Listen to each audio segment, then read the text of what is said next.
You sit down to work on something that actually matters. Not the small administrative tasks, not the safe, busy work, but the thing that would move you forward. You open the document. You read the first line, and suddenly, you feel tired. You check something small, then something else. Maybe you adjust the formatting. Maybe you make coffee. Maybe you scroll for just a minute. And somehow the day passes, and the thing that mattered stays untouched. By the evening, the frustration sets in. You tell yourself you're lazy, undisciplined, bad at focus, not cut out for this level. But what if you're not avoiding the task? What if you're avoiding being seen?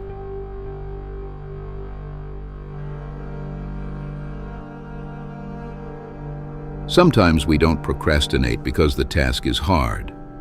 We procrastinate because someone might see us and judge us. When you publish something, send an important email, present an idea in a meeting, launch a project, share an opinion, or create something meaningful, you are not just completing a task, you are making yourself visible. And visibility is not neutral to the nervous system. Visibility carries exposure. Exposure carries evaluation. Evaluation carries the possibility of rejection. And rejection, historically, meant danger. Your body does not separate modern performance anxiety from ancient belonging threats. It only knows this: if I am excluded, I am not safe.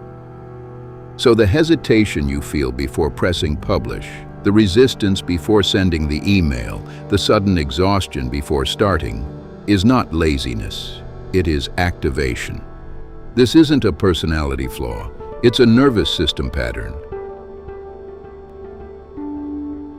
For most of human history, social rejection meant loss of protection, loss of resources, loss of survival.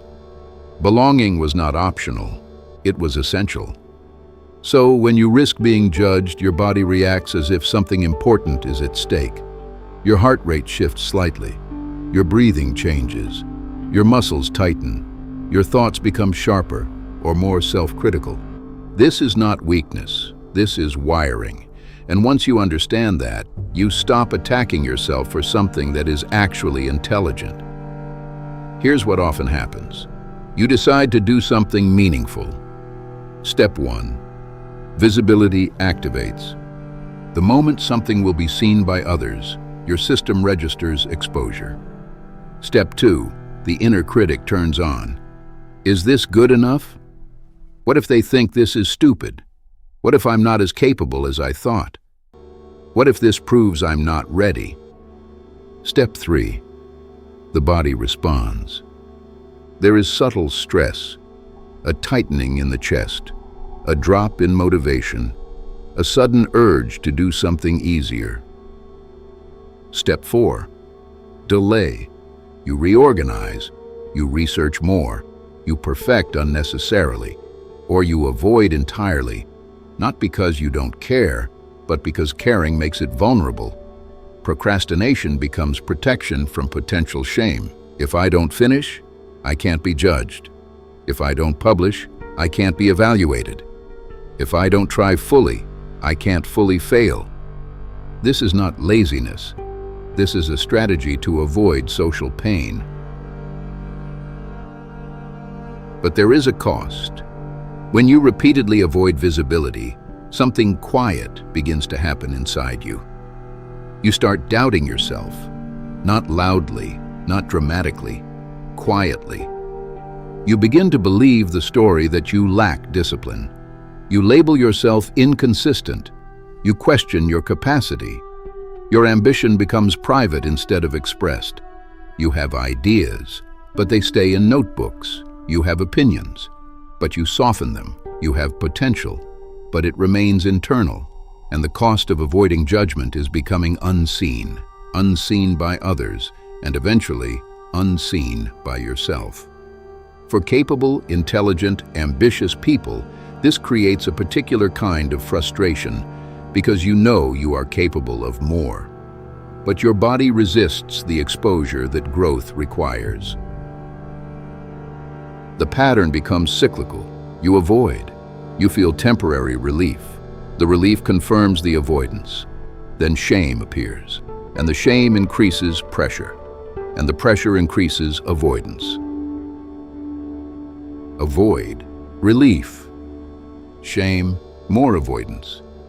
And slowly the identity shifts from I am capable but hesitant to I am inconsistent. But the truth is, you are protecting yourself from perceived social risk. So instead of asking, why am I so lazy? Try asking, what part of me is afraid of being seen? Notice the moment before you delay. Notice the micro-hesitation, the tightening, the internal voice. Instead of fighting it, acknowledge it. Of course you feel exposed. Of course visibility feels vulnerable. Of course judgment feels uncomfortable. Being judged is uncomfortable. But being invisible is limiting. Growth requires visibility. Visibility requires discomfort. Discomfort builds capacity. Capacity builds confidence. Safety does not come from hiding. It comes from gradually building your capacity to tolerate being seen, not forcing yourself, not shaming yourself, not pushing aggressively, but expanding your tolerance, one exposure at a time. You are not lazy. You are sensitive to evaluation. And sensitivity, when regulated, becomes discernment. When understood, it becomes strength. Calm is not the opposite of ambition. It is what allows ambition to be sustainable. And if this resonated with you, let us know. Like, share, comment. To make sure you wouldn't miss any valuable piece of advice, please subscribe to Nervous System Notes.